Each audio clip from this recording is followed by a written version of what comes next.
नमस्कार दोस्तों, स्वागत है आप सभी का हमारे इस चैनल पर द ओबीडी टेक इंडिया। मैं आपके लिए लेकर आया हूं थिंकडेक सॉफ्टवेयर आज, जिसका आज मैं डिटेल्ड रिव्यू देने वाला हूं। आप सभी भाइयों को बहुत अच्छी तरीके से पता है कि इंडिया के हर चौथे टेक्नीशियन के पास ये डिवाइस आपका मिलता ही मिलता है, थिंकडेक सॉफ्टवेयर।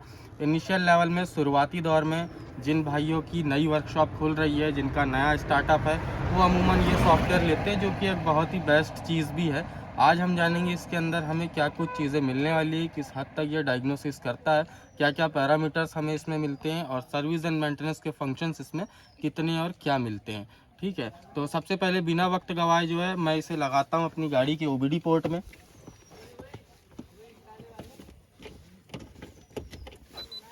ये मेरा बीप का साउंड आ गया, मेरा सॉफ्टवेयर लग गया। अब मैं इसे ऑपरेट करूँगा फ़ोन के थ्रू। ये रहा मेरा थिंकडेक प्लस सॉफ्टवेयर। कुछ इस तरीके से इसका यूज़र इंटरफेस मिलेगा आपको। अभी ये सॉफ्टवेयर जो है आपका फ़ोन के थ्रू और टैबलेट के थ्रू यूज़ कर सकते हैं आप इसे, क्योंकि ये एंड्रॉयड बेस रहता है। अब हम आते हैं इसमें मेन फंक्शनैलिटी में। कुछ इस तरीके से आपको इसका यूज़र इंटरफेस मिलेगा। आपको यहाँ पर मिलता है ऑल डायग्नोस्टिक सिस्टम, जिसके अंदर हम गाड़ियों को स्कैन करते हैं। उसके बाद मिलता है आपको कुछ सर्विस एंड मेंटेनेंस के फंक्शंस। चलिए चलते चलते हम देखते हैं क्या कुछ हमें मिलता है। AFS reset, ABS bleeding, BMS reset, gear box learning वगैरह आपको इसमें मिलती है। ब्रेक कैलिब्रेशन, DPF रीजनरेशन, जिसे हम डीजल पार्टिकुलेट फ़िल्टर के नाम से भी जानते हैं। और आजकल हमें जो है इसकी बहुत ज़्यादा ज़रूरत पड़ती है। BS6 में अमूमन डीजल गाड़ियों में हमें ये चीज़ देखने के लिए मिलती है, जो कि हमारी वर्कशॉप में कोई भी डायग्नोस्टिक स्कैनर में होना बहुत ज़्यादा ज़रूरी है। EGR एडाप्टेशन मिल जाता है, साथ ही साथ में आपको ETS के साथ साथ फिर इमोबिलाइज़र मिल जाता है। इमोबिलाइज़र में आपका की कोडिंग, चाबी प्रोग्रामिंग वगैरह, ECM BCM रिप्लेसमेंट वगैरह, ये सारी चीज़ें आपको इसमें मिल जाती है। इंजेक्टर कोडिंग, ऑयल रिसेट, फिर पावर स्टेरिंग कैलिब्रेशन, काफ़ी सारी चीज़ें।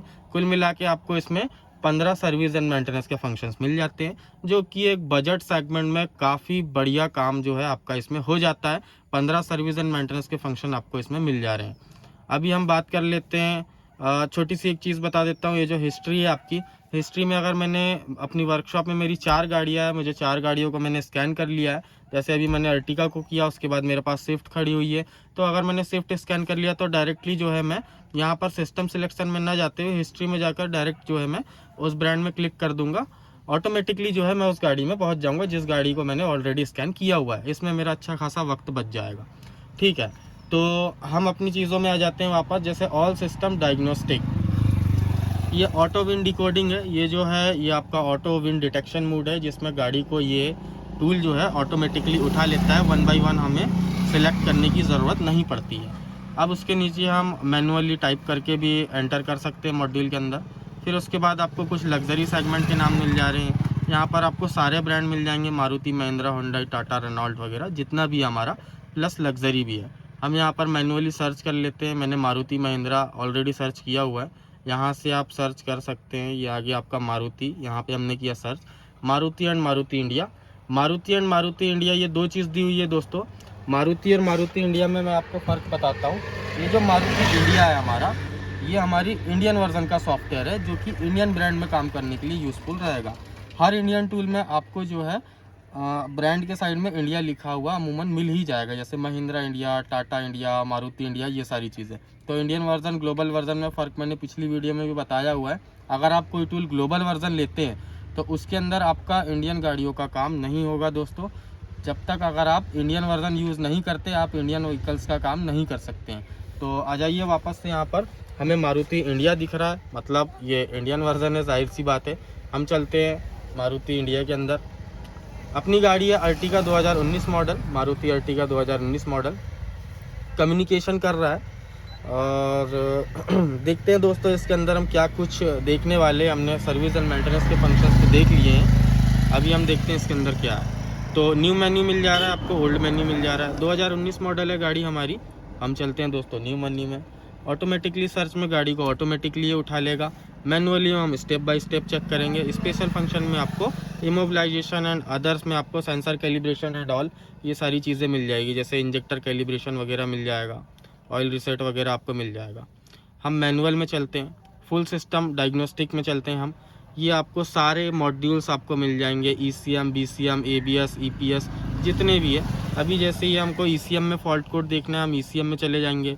अगर हमारी पावर स्टीयरिंग में प्रॉब्लम आ रही है तो हम सीधा इलेक्ट्रॉनिक पावर स्टीयरिंग में चले जाएंगे, ठीक है।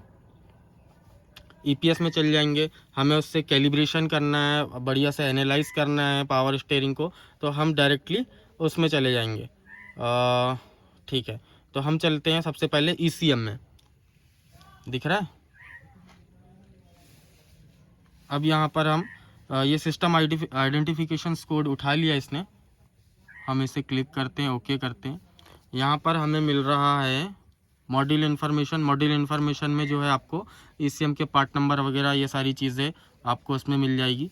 Read fault code, clear fault code आप सभी को पता है दोस्तों, बाकी फिर भी मैं इसे वापस से बताना चाहूँगा क्योंकि कुछ भाई हमारे नए भाई होते हैं जो कि नए डायग्नोस्टिक सॉफ्टवेयर यूज़ कर रहे हैं, जिनका इनिशियल लेवल में काम है, पहला डायग्नोस्टिक स्कैनर है। तो दोस्तों गाड़ी में कोई भी फॉल्ट आता है तो स्टेप बाय स्टेप आपको ऐसे ही आना है और उसके बाद रीड फॉल्ट कोड में जाना है आपको। और रीड फॉल्ट कोड में गाड़ी में क्या प्रॉब्लम है आपको यहाँ पर कोड्स देखने मिलेंगे और उसके बाद आपको इसे डिलीट करना है। तो क्लियर फॉल्ट कोड में आपको ऐसे यस कर देना है, DTC हैज़ बीन क्लियर्ड आपको बता देगा। वापस से आप फॉल्ट कोड चेक करते हैं, यहाँ पर अगर कोई फॉल्ट कोड रह जाते हैं तो इसका मतलब आपको उस फॉल्ट कोड में काम करना है, ठीक है। उसे हम करंट फॉल्ट कोड कहते हैं जो कि अभी भी मौजूद है गाड़ी के अंदर। और हिस्ट्री वाले जो रहते हैं, जो आकर जा चुके हैं या हमने कपलर निकाल कर डाले हैं, बाकी कोई प्रॉब्लम नहीं हुई इससे, तो वो आसानी से हमारे डिलीट हो जाते हैं। अभी हम आते हैं दोस्तों रीड डेटा स्ट्रीम में। रीड डेटा स्ट्रीम में दोस्तों हमें ये काफ़ी सारे पैरामीटर्स मिल जाते हैं, जैसे इंजन स्पीड हो गई, व्हीकल स्पीड हो गई हमारी, ओडोमीटर, बैटरी वोल्टेजेस क्या जा रहा है, एक्सीलेटर पेडल पोजीशन हो गया। अभी यहाँ पर F1 F2 क्या है, अगर आप ये जानना चाहें तो मैं बताऊँगा कि ये जो F1 F2 है आपका एक्सीलेटर पेडल पोजीशन सेंसर ही है, जो कि 2 बैंक में डिवाइडेड रहता है, बैंक 1 और बैंक 2। आप 1 बाई 1 करके दोनों को एक साथ भी चेक कर सकते हैं कि ये कैसे परफॉर्म कर रहा है, ठीक है। उसके साथ साथ आपको जो है एयर का प्रेशर, टेम्परेचर और उसके साथ साथ फ्यूल क्वांटिटी, ये सारी चीज़ें आप चेक कर सकते हैं। तो अभी मैं खड़ी गाड़ी में इंजन बंद की कंडीशन में क्या क्या चीज़ें चेक हो जाती है होती है हमारी, पहले वो मैं आपको दिखा देता हूँ। मैं एक्सीलरेटर दिखा देता हूँ आपको पहले, उसके बाद जो है मैं आपको दिखा देता हूँ हाँ AC स्विच, ब्रेक स्विच और क्लच स्विच, ये दिखा देता हूँ मैं आपको। एक्सीलरेटर जो है हमारा, जैसे ही मैं ऐसे प्रेस करूँगा तो यहाँ पर आपका एक्सीलरेटर बढ़ने लगेगा। ये मैंने दबा दिया 100%, आपका 100% आ गया। सम केस में क्या होता है ये 93%, 95% ही जाता है। तो ये जो नीचे यहाँ पर मेट लगी हुई रहती है उसकी वजह से हमारा एक्सीलरेटर फुल नहीं दब पाता है। ये भी रीज़न होता है, कभी ऐप हमारा ख़राब होता है, तो ये सारी चीज़ें रहती है। अब AC स्विच आ गया, अभी ऑफ़ है। अभी यहाँ पर हम दिखाएंगे, ये हमारा AC ऑफ़ है। मैं इसे ऑन करता हूँ, ठीक है। ये मैंने ऑन किया, AC हमारा ऑन हो गया है। ये मैंने ऑफ़ किया, ये ऑफ़ हो गया है, ठीक है। ये देखिए दोस्तों, ये तो हम इसे 1 बाई 1 चेक कर सकते हैं। उसके साथ साथ जो है हमारा ये ब्रेक आ जाता है, तो ब्रेक में मैंने ये ब्रेक दबा दिया, ये ऑन हो गया, ये ऑफ़ हो गया। क्लच में अभी क्लच्ड है, अभी डिक्लच्ड हो जाएगा ये। अभी ये देखिए ये मेरा प्रेस हुआ, डिक्लच्ड हो गया। तो ये मैनुअली हम एक एक करके चेक कर सकते हैं। इसे हम बाई ग्राफ भी चेक कर सकते हैं। ग्राफ में मैं आपको कुछ दूसरे पैरामीटर्स बताता हूँ जो कि गाड़ी स्टार्ट की कंडीशन में की जाती है। जैसे हमारा इंजन स्पीड ले लेते हैं हम, बैटरी वोल्टेज ले लेते हैं हम, ये भी ले लेते हैं accelerator pedal position sensor, mass air flow ले लेते हैं और फ्यूल लाइन का कोई भी एक चीज़ उठा लेते हैं, फ्यूल रेल प्रेशर उठा लेते हैं। यहाँ पे मैं ओके करता हूँ। यहाँ पे सारी चीज़ें ज़ीरो है, इंजन स्पीड से लेके सारा कुछ। अभी मैं यहाँ पर जो है गाड़ी को स्टार्ट करता हूँ। ये हमारी गाड़ी स्टार्ट हो गई है, ठीक है। अब ये जो है हमारी इंजन स्पीड जो कि आइडल में जितनी 800-900 RPM रहना चाहिए वो हमारी दिखा रही है, ठीक है। जैसे यहाँ पर आप मीटर में देख सकते हैं। हाँ, अभी ये जो है बैटरी वोल्टेजेस है। एक्सेलरेटर पोजीशन जो है हमारा आइडल में है तो हमारा 0 दिखा रहा है। मैं जैसे प्रेस करूँगा ये आपका बढ़ेगा। वैसे ही आपका मास एयर फ्लो सेंसर के भी जो है पैरामीटर्स बढ़ेंगे। इसको आप अलग अलग पैरामीटर्स में देख सकते हैं। जैसे फ्यूल रेल प्रेशर है आपका, इसमें जैसे मैं प्रेस करूँगा ये आपका बढ़ जाएगा। अब यहाँ पर आप अलग अलग पैरामीटर्स में देख सकते हैं। आपको PSI में देखना है, किलो पास्कल में देखना है, बार में देखना है, आप जैसा चाहे वैसा देख सकते हैं। तो ये परफेक्ट चीज़ें चल रही है। अभी मैं इसे आपको जो है कंबाइन करके ग्राफ में दिखाता हूँ। 1 2 3 और ये चौथी चीज़ हम ये ले लेते हैं। ये हमने ले लिया, मैंने ओके कर दिया। अब ये जो है हमारा ग्राफ में हम देख रहे हैं, ठीक है। तो ग्राफ में जो है दोस्तों ये हमारा आइडल की कंडीशन में, धीरे धीरे जो है मैं एक्सीलेटर प्रेस करता हूँ। ये मैंने एक्सीलेटर दबाया। ये जो हमारा रेड वाला है दोस्तों, ये हमारा एक्सेलरेटर का है। ये यहाँ पर सारी चीज़ें लिखी हुई है दोस्तों, आप अपने हिसाब से देखकर मेज़र कर सकते हैं। मैं एक खाली एग्जांपल दिखा रहा हूँ कि हमारा सॉफ्टवेयर काम कैसे करता है एक्चुअल में, ठीक है। तो ये कुछ हमारे पैरामीटर्स रहने वाले हैं। ओके, तो मैं इसे करता हूँ दोस्तों अभी बैक।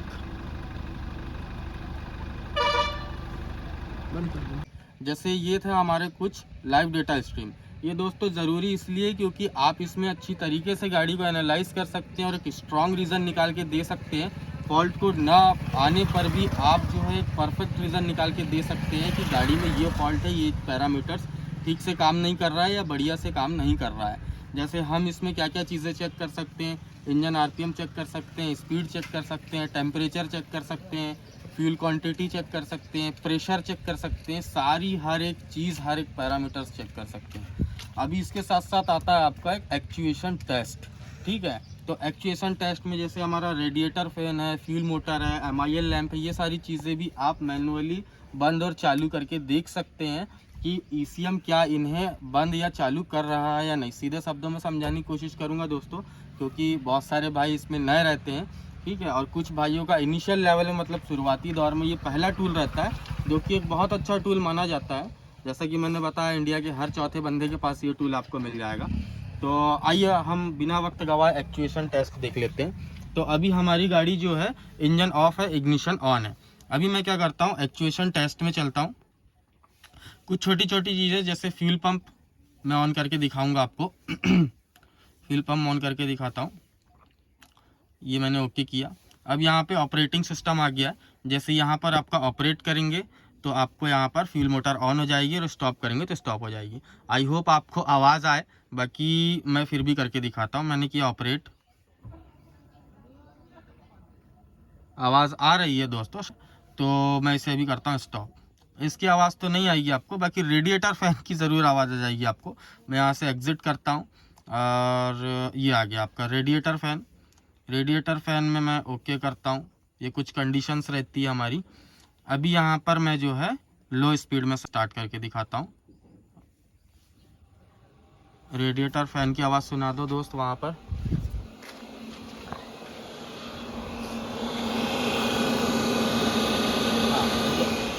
ठीक है, ये लो था। अब इसके बाद जो है मैं यहाँ पर आपको हाई स्पीड में करके दिखा देता हूँ। ये हाई हो गया, ये ऑफ हो गया, ठीक है। तो ये था हमारा कुछ एक्चुएशन टेस्ट। इसमें आपको काफ़ी सारी चीज़ें मिल जाती है। अभी जो आता है, एक मिनट हम इसे एग्ज़िट कर लेते हैं। और दूसरी चीज़ हमें आती है यहाँ पर स्पेशल फंक्शन। तो इधर आ जाइए।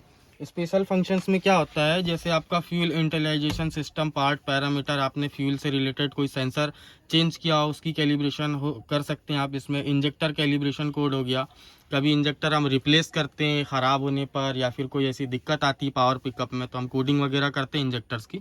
तो वो सारी चीज़ों के लिए injector coding, calibration and reset कर सकते हैं। व्हीकल वेरिएंट कोडिंग आप इसमें कर सकते हैं। ईसीएम रिप्लेसमेंट वगैरह भी आप इसमें कर सकते हैं। और उसके साथ साथ आपको ईजीआर वॉल लर्निंग भी मिल जाता है, ठीक है। तो कुछ इस तरीके से हमारे जो थे सारे पैरामीटर्स थे। ये सारी फंक्शनैलिटी दोस्तों मैं उम्मीद करता हूँ आप लोगों को समझ आई होगी।